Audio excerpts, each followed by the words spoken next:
ਪਿਓ ਦੀ ਕਮਾਈ ਕੌਣ ਉਜਾੜਦਾ? ਔਲਾਦ ਨੂੰ ਉਜਾੜਦੀ ਹੈ। ਮੇਰੇ ਪਿਓ ਦੀ ਕਮਾਈ ਮੈਂ ਨਹੀਂ ਖਰਚ ਕਰਾਂਗਾ, ਕੌਣ ਖਰਚ ਕਰੇਗਾ? ਅੱਛਾ ਜੀ। ਹਾਂ ਤੇ ਉਹ ਜਿਹੜਾ ਕੋਈ ਇੰਨਾ ਕਮਾ ਕੇ ਬੁੱਢਾ ਆਇਆ ਉਸੇ ਉਜਾੜਨ ਨਹੀਂ ਹੋਇਆ। ਸਾਰੀ ਦੁਨੀਆ ਬੁੱਢੀ ਹੋ ਰਹੀ ਹੈ, ਬਾ ਕੱਲਾ ਬੁੱਢਾ ਨਹੀਂ ਹੋਇਆ। ਮੈਂ ਉਹਨਾਂ ਦੇ ਬਾਕੀ ਜਵਾਨ ਨੇ ਮੈਨੂੰ ਉਹਦੇ ਨਾਲ ਦੇ ਵੀ ਆਪ ਹੈ। ਬਾਪ ਦੀ ਕਮਾਈ ਦਾ ਹੱਕ ਕਿਹਦੇ ਤੇ ਹੁੰਦਾ? ਬੱਚਿਆਂ ਦੇ ਉੱਤੇ। ਬੇਚਾਰਾ ਮੇਰੇ ਡਰਾਮਾ ਦੇਖਿਆ ਉਹ ਕੀ ਸੀ? ਜਦੋਂ ਪਿਓ ਜੀ ਹੁੰਦਾ ਕਿਸੇ ਨੇ ਕੰਮ ਤੇ ਨਹੀਂ ਜਾਣਾ। ਪਿਓ ਮਾਤਾ ਫੇਰ ਕਹਿੰਦੇ ਸਿਰ ਤੇ ਪੈ ਗਈ ਭਾਜੀ ਕੀ ਕਰੀਏ। ਅੱਲਾ ਮੀਆਂ ਨੇ ਮੈਨੂੰ 2 ਪੁੱਤਰ ਹੀਰੇ ਵਰਗੇ ਦਿੱਤੇ। ਕੋਈ ਹੀਰੇ ਵਰਗਾ ਦਿੱਤਾ, ਦੂਜਾ ਨੇ ਮੰਡੀ ਵਰਗਾ। ਇੱਕ ਕੁੜੀ ਦੇ ਥੱਲੇ ਲੱਗਾ ਹੋਇਆ ਵੇ। ਥੱਲੇ ਵੀ ਤੇ ਸਾਲਾ ਇੰਨੇ ਲੱਗਾ ਉਹਨੇ ਟੋਇਆ ਹੀ ਕੱਢ ਲਿਆ।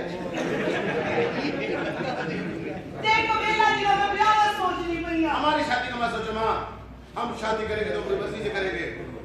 हम अपने ख्वाबों की शहजादी के बगैर किसी के साथ शादी नहीं कर सकते। ओए ख्वाबा जो बाहर आ।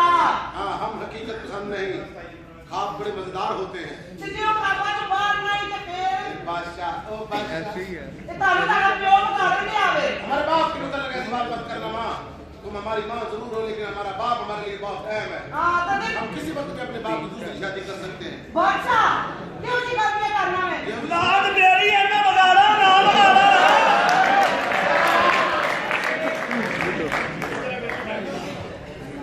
मेरे बेटे ने बदतमीजी कर रही है, फंडर छोटी है। बदतमीजी कर रही है बेकारी।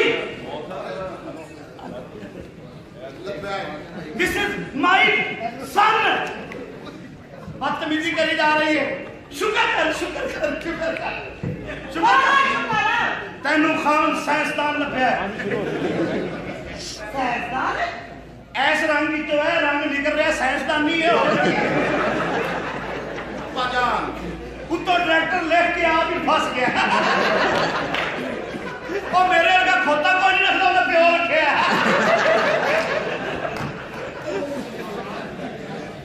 बेटा जी मतलब क्या गधे को बाप कह लेना चाहिए। नहीं मैं कहता बेटा जायदाद मेरी है, जाया करो, खर्च करो, इतने बच्चियां मंगाओ, बल्कि बच्चियां दी मावा मंगाओ, जितनी ठंड है मेरी भी निकल जाएगी। आपके लिए और तो बंदोबस्त कर दिया गया। शहर मिस्र से आपके लिए कुछ हसीनाएं चल पड़ी हैं। बादशाह मैं तेरी मामा मैं तेरे चंगी है। मैं तुम काट दे ले ना जम की मेरा तो पैकेज बने सी मैंने आने सी। तू कली ने नहीं जम्मिया, मेरा भी बिच ATM कार्ड लगा है, बच्चा होया है मेरा।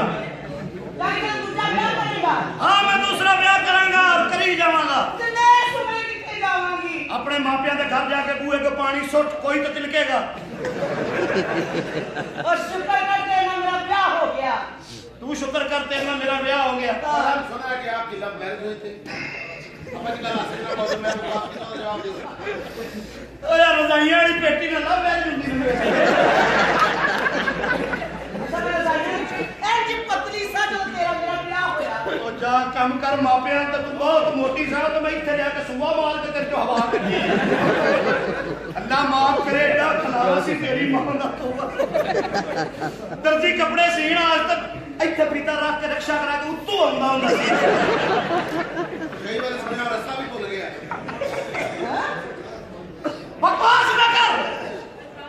4 बंदियां दी डोली चुकी सी। अल्लाह दी रहमत नाल 4 ही फौत हो गए।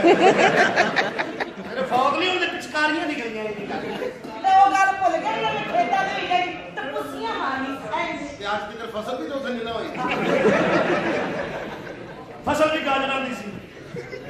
जिथे जिथे मैं फटूसी मारी गाजर हेठा ही लंघ गए। मुल्तानू लगियां ने गाजरां इन्ना शादी हुई कैसे? बेटा जी इधर मेरी शादी हुई नहीं, मेरे ते पाई गई है। तेरी शादी हो रही सी, बरात आई सी, मैं बरात ते पापड़ बेच रहा सी। ਇਹਦੇ ਸਾਹਮਣੇ ਨੂੰ ਵੇਖਿਆ, ਉਹਨੇ ਨਕਾਰ ਕਰਤਾ ਤੇ ਪਿਓ ਨੂੰ ਹਾਰਟ ਅਟੈਕ ਹੋ ਗਿਆ। ਉਹਨੇ ਕਿਹਾ ਕੋਈ ਹੈ ਮੇਰੀ ਇੱਜ਼ਤ ਬਚਾਉਣ ਵਾਲਾ? ਮੈਂ ਬਸ ਖਾਰਸ਼ ਕਰਨ ਲਈ ਹੱਥ ਖੜਾ ਕੀਤਾ ਹੈ। ਉਹਨੇ ਕਿਹਾ ਲੱਭ ਗਿਆ ਮੁਜਾਹਿਦ। ਜਦੋਂ ਦੀ ਮਿਲੀ ਉਦੋਂ ਦਾ ਸ਼ਹੀਦ ਫਿਰ ਰਿਹਾ। बस कर दो, बढ़िया गल्लां करदे हो तुसीं। इधर आओ, मेरे पुत्तर नाल गल कर लियो। बेटा जी मेरी गल सुनो, ਤੁਹਾਡੀ ਖਾਲਾ ਨੇ ਮੇਰੇ ਪੋਤ ਹੋ ਗਏ ਸਰ। ਉਹਨਾਂ ਦਾ ਮੀਆਂ ਉਹਨਾਂ ਦੀ ਬੇਟੀ ਆ ਤੇ करेंगे तो अपने खामों की शहजादी से। बेटा तो बचपन का मंगिया है हमें। मैं क्या मंगे हैं? लड़की है? तुमने हमें जुबान दी थी है। तो अपनी जुबान लेकर मेरे मुझे वापस पा। ये मुझे गला करना बे बाजा। ये सुनिए माँ, हम किसी और के साथ शादी नहीं करेंगे। हम शादी करेंगे तो अपनी खामों की शहजादी से। मेरी बात तो सुन। भूख लगी है।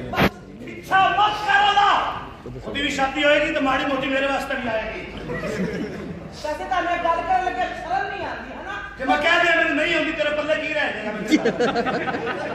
तुम बच्चे नहीं बिगाड़ने के आप भी गलत रास्ते पे जा रहे हो। ਤੇਰੀ ਵਜ੍ਹਾ ਤੋਂ ਮੇਰੀ 3 ਵਾਰੀ ਬਾਂਹ ਟੁੱਟੀ। और क्या जी? ਰਾਤੀ ਸੁੱਤਿਆ ਪਿਆ ਤੂੰ ਪਾਸਾ ਲਿਆ ਕੜਕ ਕੜਕ ਕੜਕ ਤੇਰੇ ਸੇ ਕੋ ਟੁੱਟੀ। मेरी बात तो सुनो, मेरी गल ना करो ब्याह भी वाली। बहरहाल मैं शादी करांगा। मैं कदों की तरह थ्रेशर मशीन चलाऊंगा रहा। मेरे कमरे च ना आई। क्यों? तेरी वजह तो मेरे हाथ पैर सौन लग गए। खबरदार मेरे कमरे च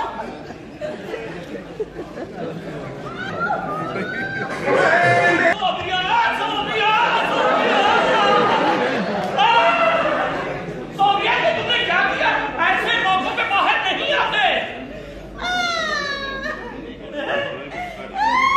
नहीं, प्लीज 12:15 हो गए ना, 15 मिनट के अंदर आना सिर्फ। नहीं, ऐसे नहीं करते ना, फिर ना बच्चे चिड़चिड़े पैदा होते हैं।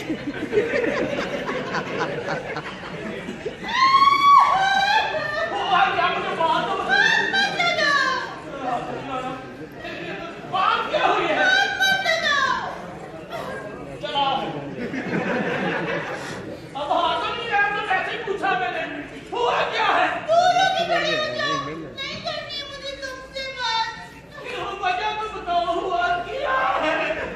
मेरे पैसे लगे मैंने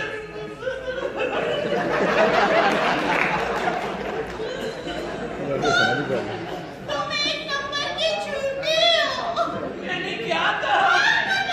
क्यों तेरी तारा नहीं है? हाँ तो